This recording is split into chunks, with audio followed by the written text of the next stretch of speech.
Hi everybody, we're going to talk a little bit about this two-door JK. We're going to be going up to the mountain today to test drive it along with another JK, and it's a hot day here in Vegas, but I thought I'd show you an average swap. I know we've been talking a lot about the high horsepower engines and the Gen 5 engines. This is a good old 5.3 liter LC9 two-door swap, and this also happens to be a California swap, and I want to talk a little bit about that. This Jeep has 32-inch tires, 2-inch lift, an all-aluminum LC9 engine, factory accessory drive. This does have a self-exciting alternator on it. We can go either way. We can use the production alternator and control it, or we can use the self-exciting alternator, which is probably easier because it comes in the GM Performance accessory drive kit, and all you've got to do is hook one wire up to it. This vehicle is California certified, or will be California certified. You can see the air intake and the EO number here. Now I want to talk about emissions. One of the things that we have done since the beginning is prioritized emissions compliance. You will not see on the front page of our instructions or our website for off-road use only. We know that our customers are going to register these vehicles and drive them.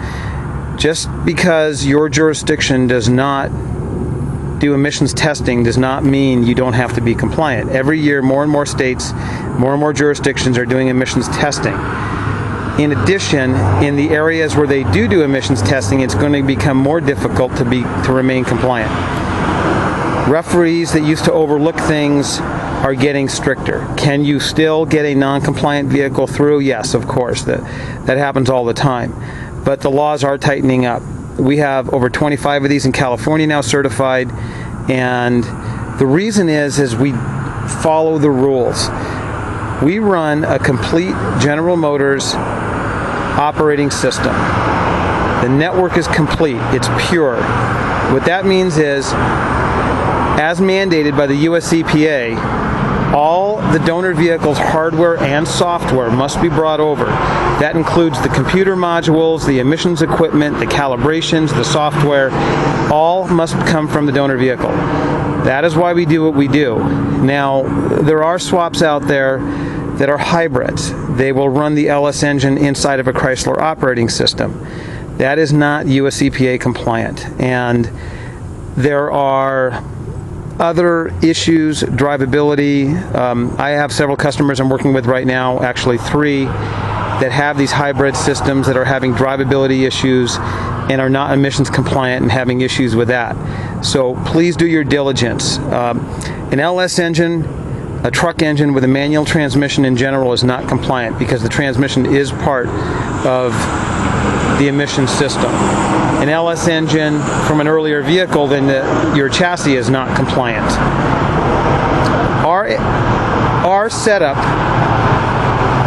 is designed around the engine and the entire powertrain working the way GM intended it. Pure operating systems, pure networks.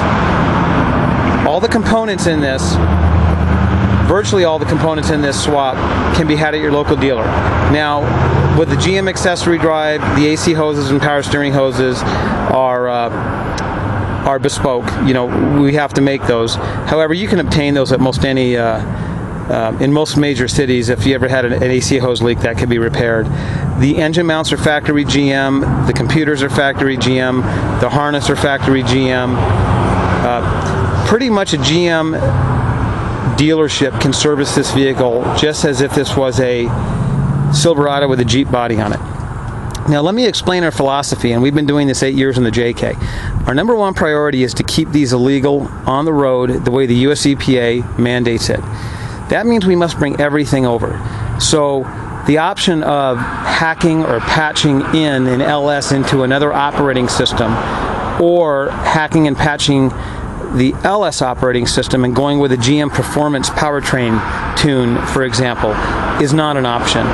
The GM Performance tunes, the E-rods, are not compliant in the JK.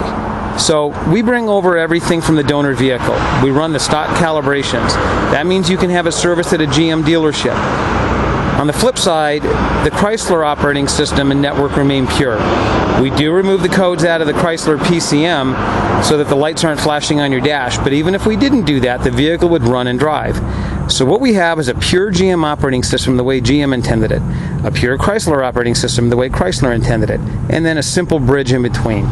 That bridge can be removed and both systems will still function normally. The vehicle will still drive. You may lose some functionality like air conditioning, but the vehicle will still drive. Now I will say many years ago, this swap was much more complex, involving redundant sensors, trigger wheels, etc.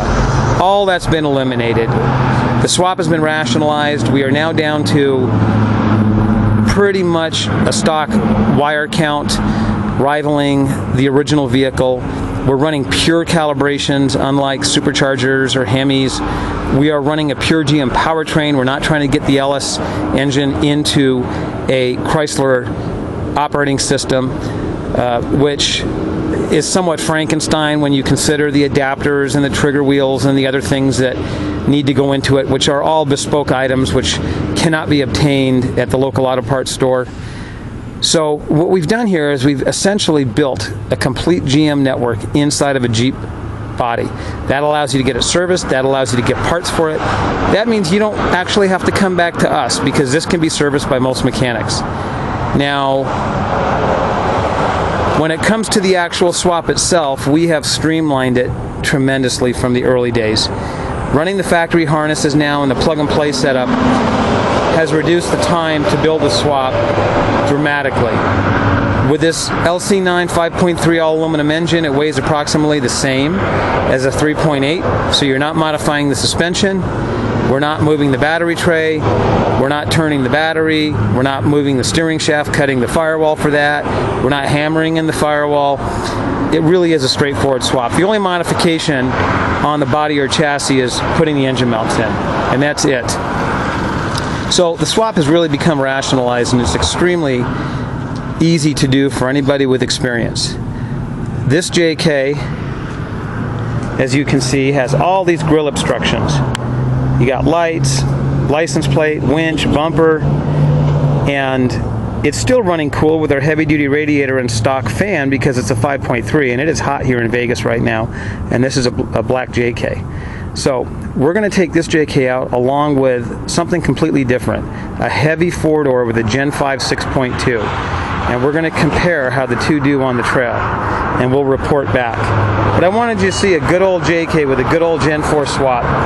It's a great swap. This JK, in my opinion, will run for hundreds of thousands of miles, get good economy with great reliability.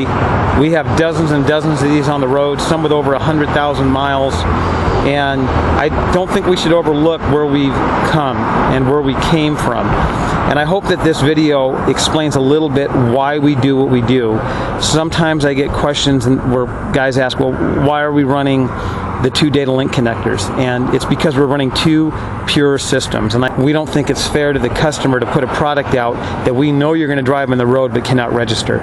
So the off-road use only and other manufacturers, in my opinion, is a disservice to the customer. We will do our best to keep these compliant.